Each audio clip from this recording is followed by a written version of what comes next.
देखो स्टूडेंट्स, आज मैं आपको वर्ब पढ़ाऊंगी। अपन पार्ट्स ऑफ स्पीच पढ़ रहे थे, उसमें हमने नाउन पढ़ लिया था, प्रोनाउन पढ़ लिया था। अब हम वर्ब पढ़ेंगे।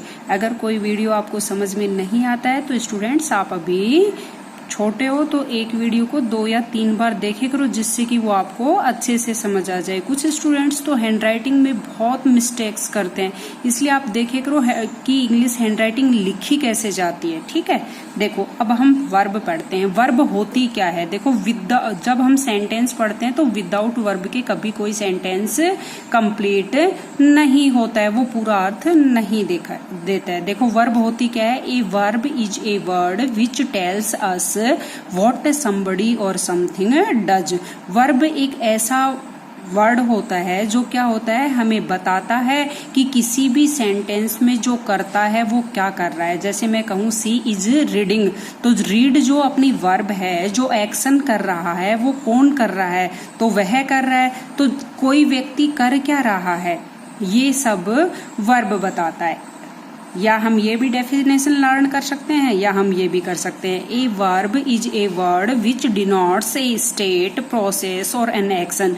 जैसे हम कोई भी सेंटेंस देखेंगे, उस सेंटेंस में वर्ब अपना क्या काम कर रहा है? स्टेट अवस्था बता रहा है, प्रोसेस बता रहा है, या फिर एक्शन बता रहा है। देखो नीचे एग्जाम्पल के थ्रू बता रही हूं मैं आपको। ठीक है, पहले वीडियो को ध्यान से सुने करो और फिर राइट किए करो। देखो क्या कह रहा है, Happy is reading a book. Happy पुस्तक पढ़ रहा है, इसमें एक्शन हो रहा है। Happy is reading a book, या Happy is playing a cricket, या यू आर प्लेइंग क्रिकेट। इस तरीके से जो प्ले है, रीड है, या you are writing a lesson, write है, ये हमें बताता है कि क्या हो रहा है, क्या चल रहा है। हम पढ़ रहे हैं या खेल रहे हैं या लिख रहे हैं, एक्शन हो रहा है, इसलिए इसे क्या कहते हैं? एक्शन वर्ब कहते हैं। नेक्स्ट देखो, सी इज एंग्री, वह गुस्से में है। तो इसमें कोई एक्शन थोड़े ना होता है, ये अवस्था बता रहा है कि इंसान गुस्से में है। या मैं कहूँ सी इज इन पीस, वो शांति में है, मतलब वो शांत है। He is cool. इस तरीके के जो वर्ड्स हैं वो उसकी स्टेट बताते हैं, अवस्था में बताते हैं कि अगला इंसान कैसी अवस्था में है। ठीक है, नेक्स्ट देखो, द वाटर इज बॉइलिंग, ये प्रोसेस बताता है। प्रोसेस क्या होता है? जैसे जो काम चल रहा होता है, पानी है वो उबल रहा है, इसका मतलब क्या है? काम कंटिन्यू हो रहा है, प्रोसेस बता रहा है। अगर इसी की जगह सेंटेंस होता द वाटर इज हॉट, पानी गर्म है, तो वो हमें क्या बताता? स्टेट बताता, अवस्था बताता कि पानी गर्म है। या द वाटर इज कॉल्ड, पानी ठंडा है, तो वो स्टेट बताता। और अब जब काम हो रहा है, जैसे मैं कहूँ ही इज प्लेइंग, वो खेल रहा है, तो उसमें क्या हो रही है? एक्शन हो रही है। और यहाँ पानी गर्म हो रहा है, ये हो रहा है प्रोसेस। समझना इन सेंटेंसेस को। जो सेंटेंस में बोलती हूँ उनको राइट किए करो अपनी नोटबुक में। अब देखो क्लासिफिकेशन ऑफ वर्ब्स, वर्ब्स का जो वर्गीकरण है वो बताती हूँ। वर्ब्स 2 प्रकार की होती हैं, एक अपनी मेन वर्ब होती है और दूसरी हेल्पिंग वर्ब। हेल्पिंग वर्ब्स को हम ऑक्सिलरी वर्ब्स भी कहते हैं। देखो ये पार्ट्स ऑफ स्पीच पढ़ाने से पहले इसीलिए मैंने आपको टेंसेस पढ़ाए हैं, क्योंकि टेंसेस में जैसे हम देखेंगे प्रेजेंट इंडेफिनेट की हो या कॉन्टिन्यूस की, do, does, is, are, am, has, have, या पास्ट की डिड है, हैड है, वाजवर है, तो इन को देखते ही हमें पता लगना चाहिए कि ये हमारी हेल्पिंग वर्ब या ऑक्सिलरी वर्ब है। ठीक है, अब देखो नीचे सेंटेंस में आपको क्या है, पता लगना चाहिए किसी भी सेंटेंस में कि ये मेन वर्ब है और ये हेल्पिंग वर्ब है। ठीक है, इनकी डेफिनेशन या ऐसे रटने की जरूरत नहीं है, आपको पहचान आना चाहिए। देखो every sentence has a main verb, प्रत्येक, अब ये मैंने स्टार्टिंग में भी बताया कि कोई भी सेंटेंस कंप्लीट तभी होता है जब उसमें वर्ब होती है। विदाउट वर्ब के कोई भी सेंटेंस कंप्लीट नहीं होता है। अब देखो, birds fly in the sky.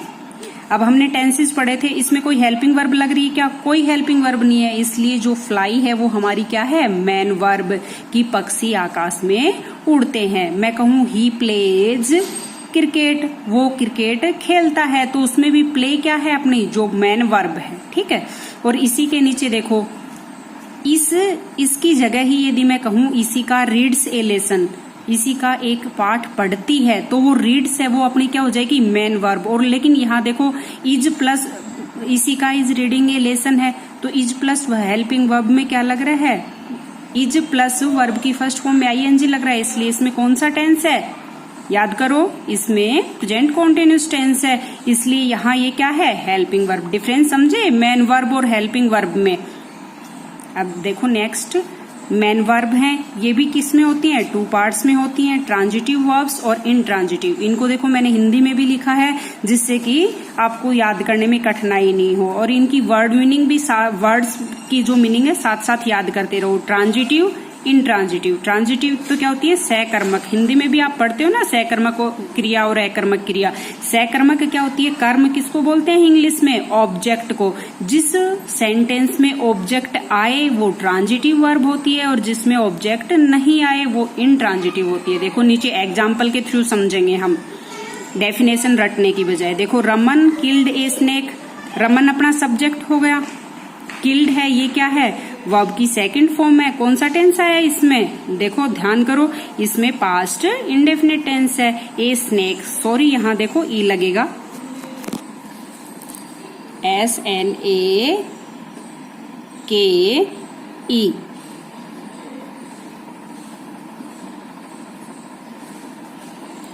यहां ई का यूज करना स्टूडेंट्स, SNAKE, ठीक है। Snake, the baby is sleeping, और जो बच्चा है वो सो रहा है। तो देखो ये जो ट्रांजिटिव सेंटेंस है, कैसे पता लगा कि किल्ड जो वर्ब है इसके बाद ऑब्जेक्ट लगा हुआ है, तो इसका मतलब जो किल्ड है इसमें ये ट्रांजिटिव वर्ब है जो साथ ऑब्जेक्ट ले रही है। लेकिन नेक्स्ट सेंटेंस देखेंगे, द बेबी इज स्लीपिंग, बच्चा है वो क्या कर रहा है, सो रहा है। स्लीप क्या है, अपनी वर्ब है, लेकिन इसके साथ कोई भी ऑब्जेक्ट लगा हुआ नहीं है। इसका मतलब ये क्या है, इंट्रांजिटिव वर्ब है। ओके, नीचे देखो मैं आपको लिंकिंग वर्ब बताती हूँ। देखो कई बार आप कंफ्यूज हो जाते हो जब इज देख लेते हो, या आई वॉज ए टीचर या आई एम ए टीचर, इस तरीके के सेंटेंसेस देख लेते हो तो आप कंफ्यूज हो जाते हो कि इजारम तो प्रेजेंट कॉन्टिन्यूस टेंस में लगता है और यहाँ तो ये इजार है। लेकिन कॉन्टिन्यूस कब होता है स्टूडेंट्स, जब वर्ब की फर्स्ट फॉर्म में आईएनजी लगता है। देखो मुकेश इज ए डॉक्टर, ये मुकेश सब्जेक्ट है, इसी को डिफाइन कर रहा है, ये तो केवल लिंक कर रहा है, जोड़ रहा है। इस तो मुकेश ही क्या है, डॉक्टर है, तो इन मुकेश की जो पद बता रहा है डॉक्टर है, इसको क्या कर रहा है, ये लिंक कर रहा है, जोड़ रहा है। ठीक है, तो इसमें ये लिंकिंग वर्ब का काम कर रहा है यहाँ इज। देखो रोहन इज इंटेलिजेंट, रोहन होशियार है, ये जो क्या है एडजेक्टिव है, इसके क्वालिटी बता रहा है रोहन की। रोहन और उसकी क्वालिटी के बीच में लिंक का काम कर रहा है ये लिंकिंग वर्ड।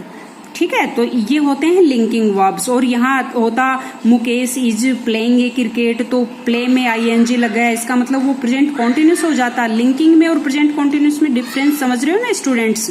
हाँ, मैं जो डिफरेंस आपको बताती हूँ उनको आप अपनी लैंग्वेज में लिख लिया करो नोटबुक में। ओके, देखो लास्ट में आपको बता रही हूँ मेन वर्ब्स। मेन वर्ब्स ऊपर भी बताई थी, ट्रांजिटिव वर्ब्स और इंट्रांजिटिव होती हैं। और जैसे अपन फॉर्म्स लिखते हैं ना मेन वर्ब की, first form, second form, third form, जैसे फर्स्ट फॉर्म होती है, फिर सेकंड फॉर्म को पास्ट पार्टिसिपल कहा जाता है, जो थर्ड फॉर्म होती है उसको क्या कहा जाता है अपने पास्ट, जैसे फर्स्ट फॉर्म होती है और फिर सेकंड फॉर्म होती है उसको पास्ट पार्टिसिपल बोल देते हैं। थर्ड फॉर्म होती है जैसे कोई भी वर्ब है, जैसे अपन टेक लेते हैं, टेक, टुक, टेकन। और जैसे टीए टेक में आईएनजी लगाते हैं तो TAKING जो प्रेजेंट पार्टिसिपल होता है। तो वो फॉर्म्स की मैं तरीके बता रही हूँ आपको। मेन वर्ब्स होती हैं वो दो होती हैं, रेगुलर वर्ब्स और इररेगुलर। रेगुलर तो किसे कहते हैं, वीक वर्ब्स, और इररेगुलर कहते हैं स्ट्रॉन्ग वर्ब्स को। अब देखो इनमें डिफरेंस क्या है, वीक के नाम से ही समझ जाना, ऐसी वर्ब्स जिन्हें हमें याद करने में जोर नहीं आए। जैसे प्ले है तो प्लेड, प्लेड तो जोड़ नहीं है ना। सेकंड फॉर्म और थर्ड फॉर्म में दोनों में ईडी लग करके बन रहा है। और स्ट्रॉन्ग वर्ब्स क्या होती हैं, जिनकी तीनों फॉर्म्स अलग अलग हों। जैसे गो है तो गो, वेंट और गोन, सेकंड फॉर्म अलग हुई और थर्ड फॉर्म अलग हुई। ठीक है, इस तरीके से आप अपनी जो मैं लेसन पढ़ा रही हूँ आपको, उनमें से 6th, 7th, 8th तीनों क्लास के स्टूडेंट्स हैं, वो वीक वर्ब्स और स्ट्रॉन्ग वर्ब्स छांटना और उन्हें राइट करना। ठीक है स्टूडेंट, सभी अभिभावक ध्यान दें और अपने बच्चों को होमवर्क जरूर करवाएं। सजग रहें, हमारा सहयोग करें।